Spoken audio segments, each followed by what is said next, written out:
Today I today I am reading Heaven is for Real, chapter 2. So let's get started. In the next room, we found rows of aquariums and indoor tide pools. We wandered around the exhibits, taking in starfish, mollusk, and sea anemones that looked like underwater blossoms. Cassie and Colin oohed and awed as they dipped their hands in man-made tide pools and touched creatures that they had never seen. Next, we stepped into a massive arboretum bursting with jungle leaves, vines tumbling down, branches climbing towards the sky. I took in the palm trees and exotic flowers that looked as if they'd come from one of Colin's storybooks, and all around us, clouds of butterflies flittered and swirled. As the kids explored, I let my mind drift to the summer before, when Sonja and I played in a college softball league like we do every year. We usually finished in the top 5, even though we played sorry, one sec, as I played in college softball league like we do every year.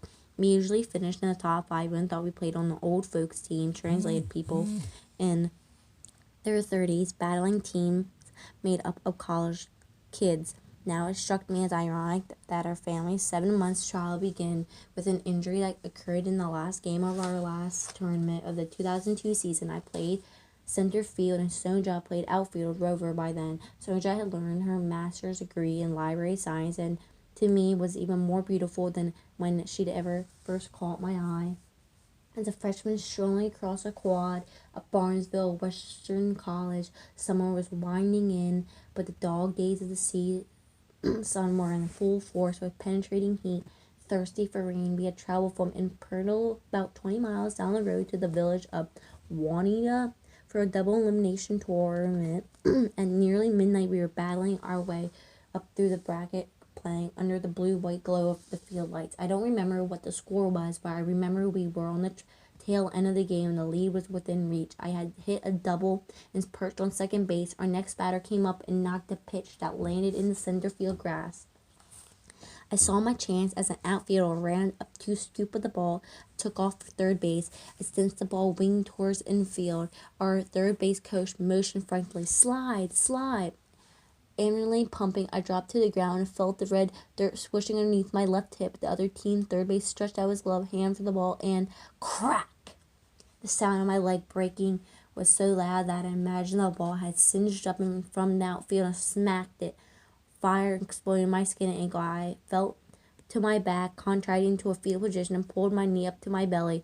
The pain was searing. I remember the dirt around me transforming into a blur of legs, then concerned faces, and 2 of our players, both EMTs, ran to my aid. I dimly remember Soja rushing over to take a look. I could tell by her expression that my leg was bent in ways that didn't look natural. She stepped back to let her EMT friends get to work. A 20-mile ride later, hospital x-rays revealed a pair of nasty breaks. The tibial, the larger bone in my lower leg, had sustained what doctors call a spinal break, meaning that each end of the break looked like the barber pole pattern was a drill bit. Also, my ankle was snapped completely in half. That was probably the break I had heard. I later learned that the cracking sound was so loud that people sitting in the stands at first base heard it. The sound replayed in my head. Sojourn and I watched Cassie and Colin scrambling ahead of us in the butterfly pavilion. Arboretum. The kids stopped on a small bridge and peered down into a coli, I think that's what it is, pond, chattering and pointing, clouds of butterflies floating around us, and I glanced up at the brochure I brought at the front desk to see if I could tell their names. They were blue morphons with wings, a deep aquamarine, black and white paper kites that flew slowly and gently like snippets of newsprint floating down the air. And the cloudiness surfer, a tropical butterfly with wings the color of fresh mango. At this point, I was just happy to finally be able to walk without a limp. Besides the hacksaw pain and spinal break, the most immediate effect of my accident was financial. It's pretty tough to climb up and down ladders to install garage doors while dragging a 10-pound cask and a knee that won't bend. Our band bank balance took a sudden and rapid nosedive on a blue-collar pastor's salary. With what little reserve we had elaborated within weeks. Meanwhile, the amount we had coming in was chopped in half. The pain in that went beyond money, thought. I served as both a volunteer firefighter and a high school wrestling coach, compliments that suffered because of my bum leg. Sundays became a challenge too. I'm one of those patchers who walk back and forth during the sermon, not a holy rolling fire and birth moon guy by any stretch, but not a soft-spoken minister and investments performing literature readings either. I'm a storyteller, and to tell stories I need to move around some, but now I had to preach sitting down with my leg propped in a second chair sticking out like a jib sail. Asking me to sit down while I delivered a Sunday message was like asking an Italian to talk without using his hands. But as much as I struggled with the inconvenience of my injury, I didn't know then that it would only be the first domino to fall. One morning in October, right about the time I'd gotten used to hopping everywhere on crutches, I woke to a dull throbbing in my lower back. I knew instantly what the problem was: kidney stones. The first time I had a kidney stone, it measured 6 millimeters and required surgery. This time, after a round of tests, doctors thought the stones were small enough to pass. I don't know whether that was a good thing. Thought I passed them for 3 days. I had once slammed my middle finger in a tailgate and cut the tip off. That was like baking cookies compared to this. Even breaking my leg into 4 pieces hadn't hurt as bad.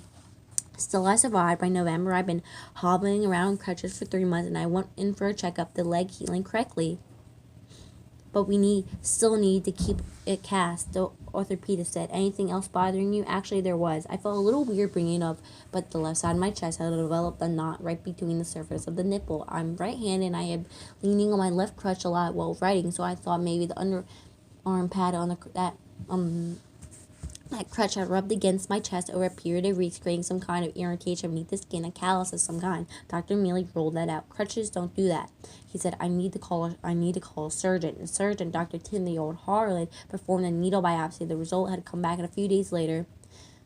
His footplate hyperplasia translated the procedure to breast cancer. Breast cancer, a man with a broken leg, kidney stones, and, come on, really, breast cancer.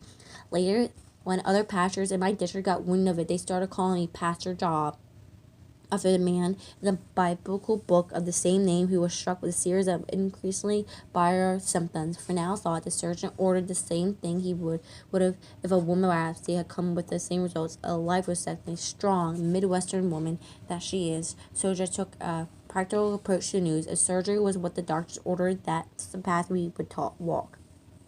We'd get it as a family. We'd get through it as a family. I felt the same way, but it was also about this time that I also started feeling more sorry for myself. For one thing, I was tired of loping around crutches, so a lumpectomy isn't exactly the manliest surgery in the world. Finally, I've been asking the church board for a long time to set aside money for me for assistance. Only after the second round of kidney stones did the board vote to authorize the position. Instead of feeling grateful as I should, I indulged myself with everything. So I had to be a cripple and be on the verge of cancer diagnosed to get a little help around here. My pity party really got rolling one afternoon. I was down on the first floor of the church property, a finished basement really, when we had a kitchen, a classroom, a large fellowship area. I just had finished up some paperwork and been working on my way upstairs on the crutches. Down at the bottom of the first step, I started getting mad at God. This isn't fair, I grumbled aloud as I struggled up the stairs, one crutch at a time, one step at a time. I have to surface and be in a pathetic state for them to give me the help I needed all along. Feeling pretty smug in a merry dome, I had just reached the top landing where a still small voice alone in my heart, and what did my son do for you? Humbled and ashamed for my selflessness, I remembered what Jesus said to the listeners. A student is not above the teacher, not a servant above his master. Sure, I had a rough few months, but they were nothing compared with what a lot of people in the world were going through. Even at that very minute, God had blessed me with a small group of believers whom I was charged to shepherd and serve. And here I was, gripping at God because those believers weren't serving me. Lord, forgive me, I said, and swung forward with new strength if my crutches were eagle wings. The truth was my church was serving me, loving me through a special time of prayer they set aside one morning in the beginning of December Dr. O'Halloran called me at home with strange news. Not only was the tissue began, it was entirely normal. Normal breast tissue. I can't explain why. He said the biopsy definitely showed hyperplasia, so we would expect to see the same thing as in the breast tissue removed during the lumpectomy, but the tissue was completely normal. I don't know what to say. I don't know what happened. I knew God had loved me with a little miracle. So that is the end of chapter 2. Thank you for listening. Like and subscribe to my channel. Bye.